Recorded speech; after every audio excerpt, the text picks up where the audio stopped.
Sungguh-sungguh Allah sangat ridho ketika seorang hamba itu makan ketika sesuap nasi dia muji Allah, ketika minum seteguk nasi dia muji Allah. Itu kalau orang diridhoni Allah itu wali betul. Itu untuk jadi wali itu gampang, kamu makan ridho, kamu nginjak buminya Allah ridho seneng, kamu hidup keseharian aman seneng. Nah ini supaya sampean kita semua ngaji betapa panduan Rasulullah untuk menggapai ridho Allah itu banyak yang keseharian sekali. Saking kesehariannya banyak dalam hadis dan itu sahih. Nabi menyebut hal-hal yang keseharian. Hatta ma tas'alu fi fimra'atika, kamu punya uang kemudian istri kamu bisa makan, itu ibadah. Bahkan sebagian ibadah itu dicontohkan Nabi yang akhirnya diprotes sahabat, yaitu wa fi buti ahadikum sedekah, kamu menggauli istri kamu itu ya sedekah. Sampai sahabat bilang, yang benar ya Rasulullah, ayati ahaduna syahwatahu wa huwa lahu ajrun, masa urusan biologis, urusan syahwat kemudian dia dapat pahala. Nabi menjawab, alaysa lawadhu'aha fi haramin akana alaihi wisrun, bagaimana kalau dia meletakkan ke yang tidak benar, itu kan dosa. Nah, hal-hal seperti ini yang saya ingin teman-teman semua saya juga agak ingin ngaji demi anda juga agak ingin. Itu dosa sekali ngaji kok pesanan kelompok tertentu itu nggak boleh. Islam itu untuk semua. Jadi ya cuma karena di depan saya jenengan ya seakan-akan jenengan korbannya. Itu ada ilmunya dalam usul fikih itu. Jadi orang itu harus ngaji usul fikih. Nama yang disebut, mungkin Mas Sufyan masih ingat zaman ngaji usul fikih, nama yang disebut itu tidak jaminan sebagai prioritas perintah. Jadi misalnya gini, kebetulan yang di depan Nabi itu Abu Dzar, Nabi ya bilang, ya Abu Dzarin ini uhibbuka misalnya, atau ya Mu'ad ini uhibbuka, atau ya Abu Hurairah ini uhibbuka misalnya. Banyaklah riwayat yang Nabi nyebut ya Abu Dzarin, ya Mu'ad, ya Abu Hurairah.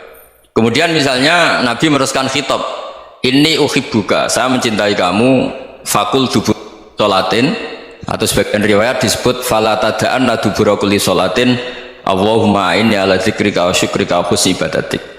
Saya mencintai kamu, siapa saja, Mu'ad bisa, Abu Dzar bisa sahabat. Saya mencintai kamu, mohon kalau habis sholat kamu jangan lupa wiridan Allahumma inni ala dzikrika wa syukrika wa husni ibadatik. Ya Allah, tolong kami permudah supaya mudah ingat engkau. Anda tidak bisa mentang-mentang, wong nama saya Parmin, nama saya Purnomo, itu yang diperintahkan Mu'ad misalnya. Jadi yang disebut satu, tapi khitab itu untuk siapa saja. Saya teruskan ya. Jadi saya mohon semua kita melakukan kebaikan itu, kalau dalam kaidah fikih disebut al yakin la yuzalu bisyak. Banyak kebaikan yang kebenarannya itu 100%, tidak punya efek samping ke pihak lain, ke kelompok lain, ke komunitas lain. Itu tadi misalnya Anda makan dan itu murah sekali, hanya butuh satu piring, setiap punyaan kamu muji Allah, setiap minum kamu muji Allah. Itu redaksinya Rasulullah SAW disebut Allah sangat ridho ketika seorang hamba makan kemudian dia memuji Allah, atau minum kemudian dia muji Allah. Logikanya gampang, negara seperti ini yang kamu harapkan bentuknya kayak apa, mertua, ipar, komunitas, tetangga, itu nyata terjadi itu kan belum pasti. Sementara yang mesti terjadi adalah kamu butuh makan, kalau tidak mati, butuh minum, kalau tidak mati, butuh bumi yang nyaman ditempati, kalau tidak kita juga mati. Sebab itu Allah kalau menyebut nikmatnya itu hal-hal yang keseharian. Alladzi at'amahum min ju'. Allah itu siapa? Allah itu yang menciptakan kamu bisa makan, tidak berlebihan. Allah itu yang menciptakan kondisi sosial itu ideal. Zaman Nabi itu ya ada orang munafik, orang-orang pilihan Allah itu juga diuji orang sekelilingnya yang macam-macam. Semua diuji sesuai konteks zaman dan waktu. Nah, tapi ada ibadah-ibadah yang selalu disarankan Nabi. Sampai Nabi itu pernah ditanya, ayul islami khairun ya Rasulullah, Islam terbaik itu gimana? Jawaban Nabi itu unik, itamu to'am, Islam terbaik itu ya makan-makan, yang santai-santai. Ketika Allah menyebut beberapa kebaikan, falak tahamal aqobah, wa ma adrokan apa? Mal aqobah. Terusannya apa? Fakku rokobah. Terusannya apa? Au it'amun fi yaumin di masubah. Ya, atau acara makan-makan itu juga Islam. Kenapa? Ya bayangkan kalau tidak ada makanan, kita mati kan?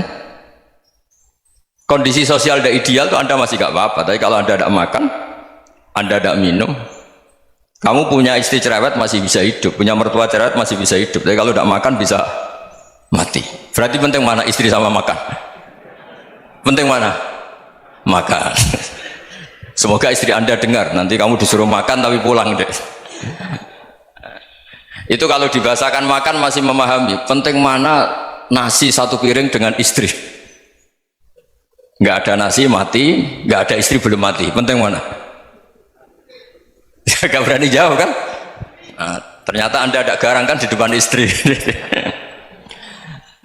Jadi saya mohonlah, mungkin Mas Sufyan Sauri tadi yang bisa bantulah teman-teman tuh ngaji yang keseharian saja. Karena kita nyari ridha Allah itu berdasar firman Allah, dan firman Allah itu menyebut keseharian tuh riang gampang. Yaitu tadi misalnya wa min ayatihi manamukum bil laili wan nahar. Termasuk ayat-ayat Allah itu kamu tidur. Maka dulu itu ada guyonan, ada tokoh Mu'tazilah, kelompok dalam Islam yang berpikir manusia itu bisa menentukan ikhtiarnya sendiri. Karena saya bisa duduk, ingin berdiri, berdiri.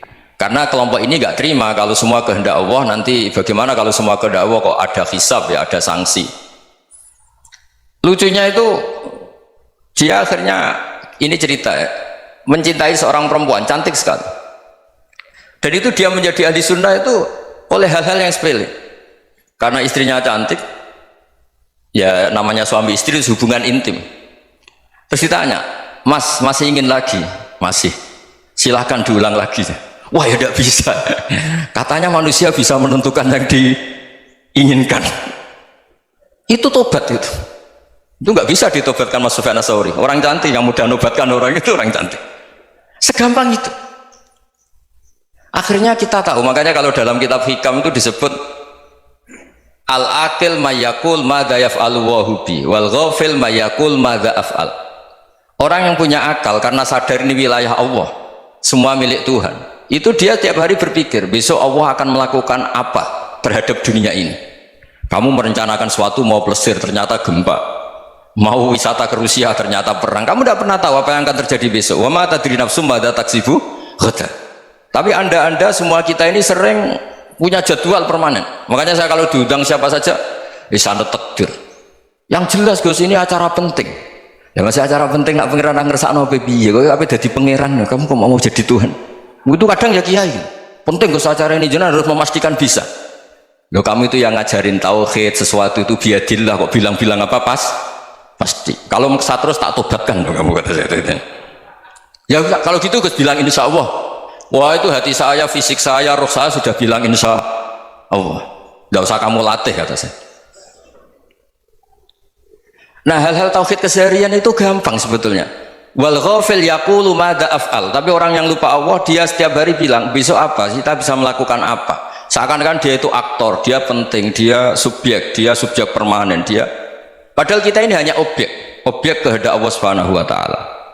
Karena kita yakin sesuatu yang terjadi di alam raya ini kita tidak bisa apa-apa.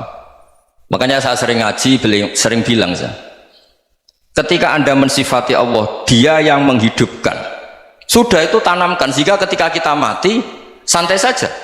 Kenapa santai? Allah punya cara menghidupkan kita. Zaman kita hidup juga gak tahu caranya ngelola jantung, ngelola paru-paru. Kamu juga gak tahu ngelola oksigen yang tidak beracun, tidak mengandung polusi. Tahu-tahu hidup. Gak ingin tua ya tahu-tahu tua, gak ingin mati tahu-tahu mati. Selama ini kita hidup juga gak tahu apa-apa sebetulnya. Hanya gaya tok, punya jadwal, punya planning. Kalau kamu bisa menentukan pilihan Anda, pasti Anda istrinya cantik, 4 neriman semua, qanaah semua. Nyatanya enggak kan? Ada 1 jelek cerewet. Wah itu kan, nyatanya enggak bisa apa-apa Anda kan? Dan kamu bawa mati lagi. Itu kan istri Anda juga gitu, punya keinginan punya suami yang ganteng, yang jabat, yang neriman, yang enggak poligami. Ya enggak kesampaian juga. Kalau kita ngitung tingkat kegagalan kita itu gagal terus. Ya kan? Nah, terus ingat Allah, madza yaf'alu wa bi. Orang yang punya akal selalu berpikir Allah itu menghendaki apa terhadap saya. Loh, sama-sama orang loh. Melihat orang yang serius, itu kata Anda itu pemikir berat, serius, senang punya tokoh yang merengut karena kamu anggap serius. Tapi sebagian orang anggap orang yang serius itu wong merengut, wong masam, wong muka kok ditekuk. Jadi sama Itu hati, ya muqallibal qulub tsabbit qalbi ala dini. Karena kita nggak tahu cara berpikir kita tentang orang lain, tentang sekeliling kita. Misalnya kita orang baik yang jenis ngurmat fakir miskin. Ada orang bangun masjid mewah itu janggal. Apa artinya masjid mewah kalau banyak orang kelaparan? Tapi kalau yang jenis pendidikan, apa artinya masjid mewah kalau tidak bisa ngaji? Nanti yang jenis infrastruktur, apa artinya ini kalau semuanya punya sudut pandang yang berbeda-beda. Dan Islam mengapresiasi semua kebaikan. Tapi katakan semua kebaikan itu adalah kehendak Allah Subhanahu wa taala. Karena apapun baik Anda itu pakai fasilitas yang diberikan oleh Allah Subhanahu wa taala. Sehingga ini yang disebut qulillah tsumma darhum fi khawdihim yal'abun. Ya, kembali tadi ke tema-tema bahwa keseharian Anda ini sudah Islami. Saat Anda tidak bisa melakukan apa saja. Saya sering ada jenazah, biasanya kalau tetangga meninggal saya sering disuruh ngelepas. Saya bilang orang ini baik karena sering ngelamun di rumah, sering nganggur di rumah. Ditanya sama anaknya, kenapa Gus nganggur baik? Ya kalau dia nganggur artinya juga agak berbuat sesuatu yang maksiat kan? Ya kan? Orang nganggur di rumahnya ya tidak bunuh orang, tidak maling, tidak korupsi, ya namanya nganggur di rumah. Lah cuma istri cara pandang nganggur gak menghasilkan uang itu. Tapi juga gak menghasilkan kriminal kan? Jadi sebenarnya Islam itu cara, makanya kalau sampai ngaji usul fikih itu ada kitab usul fikih namanya Lubul Usul, itu terkenal sekali di pesantren itu kalau ngapresiasi keseharian itu luar biasa.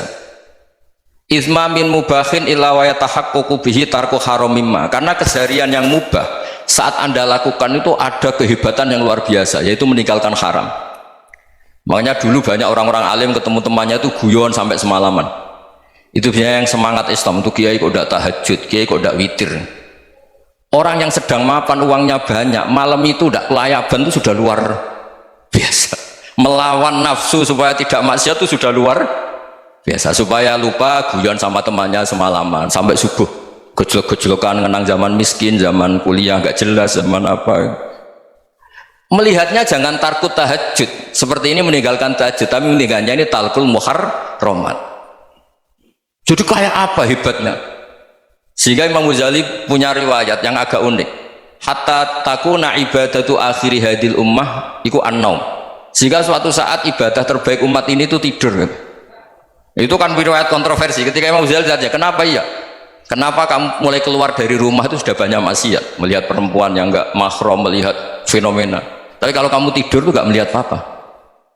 Tapi juga kamu jangan nganggap tidur itu ibadah betul. Saatnya melakukan fardu ain malah masih tidur. Tapi itu sudut pandang yang menjadikan kita Islam itu gampang. Jadi saat Anda tidak bisa aktivitas apa-apa, misalnya ada beberapa orang yang lumpuh itu memang nggak bisa Jumatan, nggak bisa ibadah, tapi dia juga nggak bisa maksiat. Tidur itu memang Anda saat itu tidak bisa tahajud, tidak bisa witir, tapi saat itu ada zina, ada maling, tidak gosipkan orang, tidak bully orang, tidak menanamkan kebencian, tidak hasud.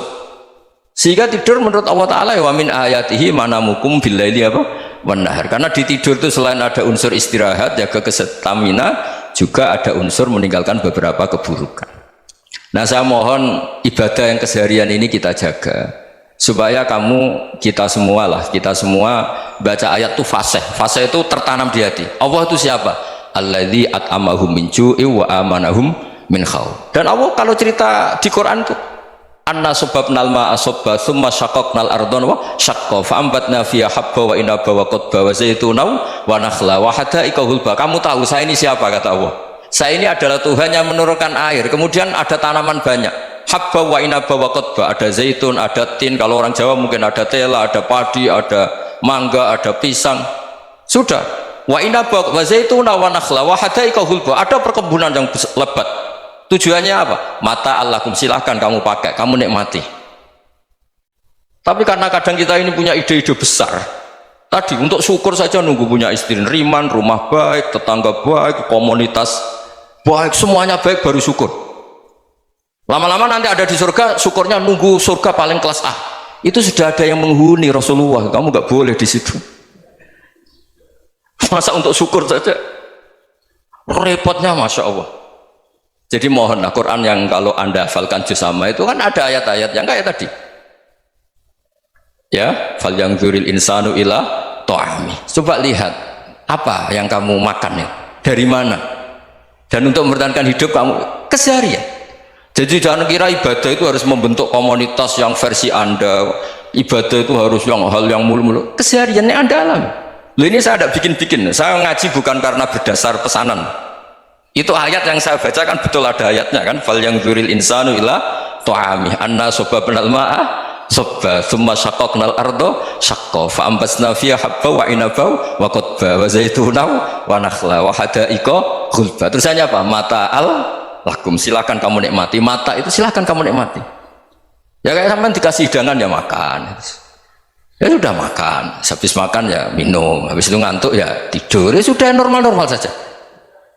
Kayak apa indahnya Islam. Tapi Anda mencari Islam yang gimana lagi? Nah itu yang diajarkan guru-guru kita, diajarkan sanad kita sampai Wali Songo, sampai Rasulullah SAW. Bahwa pada akhirnya ada jihad, ada perang. Itu dulu memang perang, bukan membunuh. Beda. Dulu kita dijajah Belanda ya perang, dan itu normal karena kita dijajah. Jadi ketika orang lain ingin baik sama kita, wa in ahadum minal musyrikin astajaruka ya fajirhu hatta yasma'a kalam Allah. Kalau mereka ingin baik ya kita baik. Makanya ada istilah musta'man, mu'ahad. Kalau mereka ingin damai, berdampingan dengan kemajmukan ya itu yang lebih baik. Karena memang Islam menghormati proses perdamaian. Wa in janahu lis-salmi ya fajnah lah. Kalau ingin damai ya kita harus damai.